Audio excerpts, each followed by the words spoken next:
This channel's content is strictly for educational and informational purpose and does not endorse or promote any form of violence, harm, illegal activities, self-injuries and communal disharmony.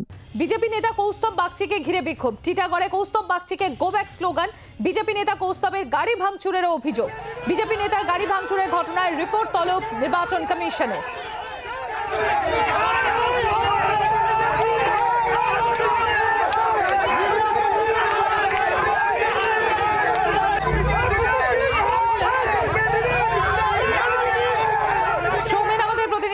আমাদের সঙ্গে সৌমেন, কি ঘটে ওখানে, কি হয়?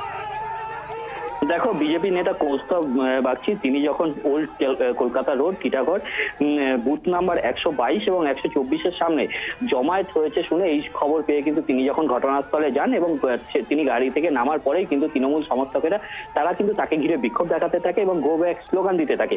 তিনি যখন স্পট থেকে বেরিয়ে যেতে গাড়িতে উঠতে যায় সেই সময় কিন্তু ধাক্কাধাক্কি এবং পরবর্তী সময় আমরা যেমনটা দেখলাম যে গাড়ি তার সাথে আরেকটি গাড়ি ছিল তার গাড়ি এবং অপর একটি গাড়ি, দুটি গাড়ি কিন্তু ভাঙচুর করা হয় এবং এই ঘটনার পরেই খবর যায় হচ্ছে ব্যারাকপুরের বিজেপি প্রার্থী অর্জুন সিং এর কাছে। তিনি কিন্তু ঘটনাস্থলে এসে পৌঁছান এবং তারা যেমনটা অভিযোগ করছে যে বিভিন্ন জায়গায় ছাপ্পা হচ্ছে এবং সেই ছাপ্পা কিন্তু যখনই তারা প্রতিরোধ গড়ে তুলছে সেই কারণেই কিন্তু গাড়ি ভাঙচুর হয়েছে বলে সেরকমটাই জানা যাচ্ছে।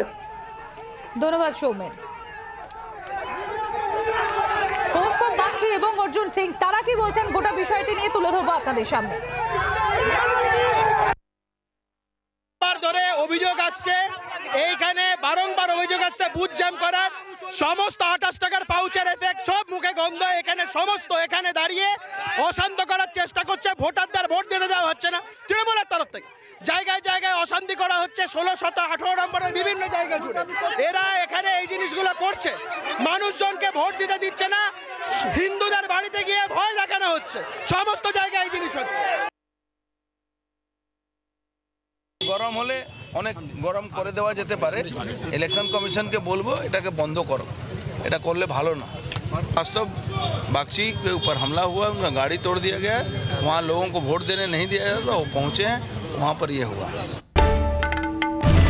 बांग्लार आवाज, बांगालीर आवेग, जी 24 घंटा।